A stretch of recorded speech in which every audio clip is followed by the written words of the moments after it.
एक दफ़ा का ज़िक्र है, एक जंगल में रानो रहा करती थी। वो मन की बहुत ज़्यादा अच्छी थी। जंगल के सारे पंछी रानो से प्यार करते थे। एक जंगल में उसी में बूढ़ी भी रहा करती थी।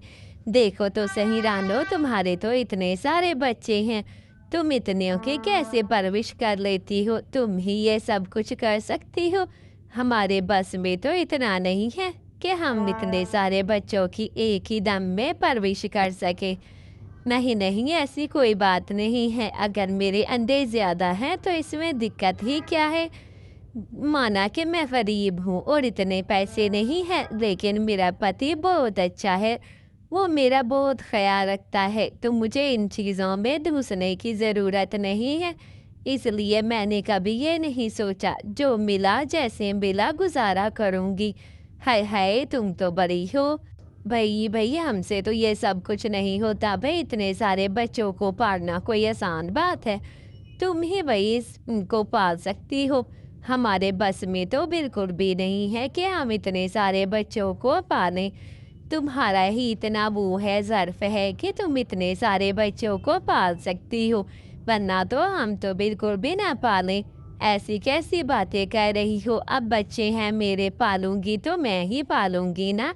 अब दूसरों के हाथों नहीं फेंकाऊँगी अपने बच्चों को। ये तो तुमने गलत बात कही है, ऐसे कौन कहता है? अब बच्चे हैं, बच्चों को तो अपने पास रखूँगी ना, दूसरों के हाथों नहीं फेंकाऊँगी। आपने तो बिल्कुल अच्छी बात नहीं की, बहुत बुरी बात की है। बिल्कुल अच्छा नहीं किया आपने। ऐसा आपको नहीं बोलना चाहिए, बिल्कुल भी नहीं बोलना चाहिए। अच्छा, अच्छा, तुम तो जज़्बाती हो रही हो वैसे। जज़्बाती होने की कोई ज़रूरत नहीं है। अच्छा, अच्छा, मैं जज़्बाती ना हूँ तो क्या हूँ? तुमने भी तो ऐसी गलत-गलत बातें की हैं अब। गलत बातें करोगी तो जवाब भी तो गलत मिलेगा। ऐसे ही जंगल के सारे पंछी बहुत उसकी करता। देखो तो सही, रानों के बच्चे तो देखो कितने ज़्यादा बच्चे हैं। अरे चील जी, हमारे इतने सारे अंडे हैं, क्या आपको इससे दिक्कत है क्या? नहीं नहीं, मुझे कोई दिक्कत नहीं है, बस पैसों की थोड़ी सी कमी है और हमारी ज़मीन भी अच्छे से पैदावार नहीं दे रही। बाकी तो मुझे कोई भी प्रॉब्लम नहीं है इन सब से। तुम बिल्कुल भी फिक्र ना करो। अगर अल्लाह ने चाहा तो सब कुछ बिल्कुल बढ़िया बढ़िया हो जाएगा। तुम बिल्कुल भी परेशान ना हो। अच्छा, अच्छा जी, जैसे आपकी मर्ज़ी। मैं तो बिल्कुल भी परेशान नहीं हूँ, आप बस अच्छे से रहें। हाँ, हाँ, मैं अच्छे से हूँ, तुम बिल्कुल भी परेशान ना हुआ करें, जो होगा बिल्कुल अच्छा होगा। परेशान होने की ज़रूरत नहीं है, तो बिल्कुल ना घबराओ। रानो, तुम क्यों टेंशन लेती हो? किसी की बातों की टेंशन ना लिया करो। जो होगा होता रहेगा, तुम बिल्कुल फ़िक्र ना किया करो।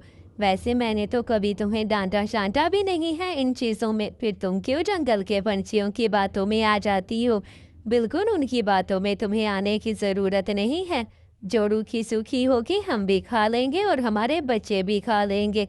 अब तुम बिल्कुल फ़िक्र ना करो, मैं ज़मीनों पर जा रहा हूँ, तुमने साथ चलना है तो चलो। ठीक है, मैं आपके साथ चलती हूँ, आप बिल्कुल फ़िक्र ना करें। जैसे आप मदद करेंगे वैसे मैं भी आपकी मदद करूँगी। आप बिल्कुल फ़िक्र ना करें। माँ जी, मैं ज़मीनों पर जा रही थी कि आपकी आवाज़ आ गई। कोई काम हो तो माँ जी बताइए, मैं आपका काम कर दूँगी। हाँ, काम तो था मुझे, बस थोड़ा-सा चक्कर आ रहा था। क्या कुछ खाने को है तुम्हारे पास बिटिया? तो मुझे खाने को दे दो। हाँ, हाँ, माँ जी, क्यों नहीं, कुछ ना कुछ खाने को तो ज़रूर है, आपके लिए ले आती हूँ। दोपहर को दाल-चावल बनाए थे, थोड़े से बचे हुए हैं, वो ला देती हूँ। अगर आप मेरे घर चलें तो आपको अभी दाल-चावल दे देती हूँ। अच्छा बेटा, अच्छा, मैं आपके घर चली जाती हूँ। हाँ, हाँ, माँ जी, चलें, चलें। आपकी बरकत से हमारे घर में भी बरकत आएगी। वैसे क्या मैं जंगल में जो बातें सुनी हैं वो ठीक हैं क्या? जी माँ जी, आप मेरे अंडों की बात कर रही हैं ना?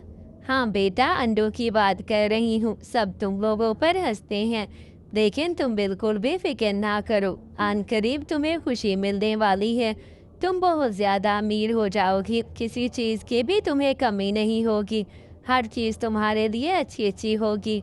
माँ जी, आपका बहुत शुक्रिया जो आपने इतना कुछ कह दिया है। आप बिल्कुल भी अच्छी हैं, जो इतना कुछ देने के लिए राज़ी हैं। आप चलिए मेरे घर पर और चलिए वहीं पर नाश्ता पानी भी कर लीजिए। चलो बेटा चलती हूँ। अगले कहानी में अगला पार्ट आपको दिखाएँगे कि रानू के साथ ऐसा क्या होता है जो माँ जी बोल रही थी।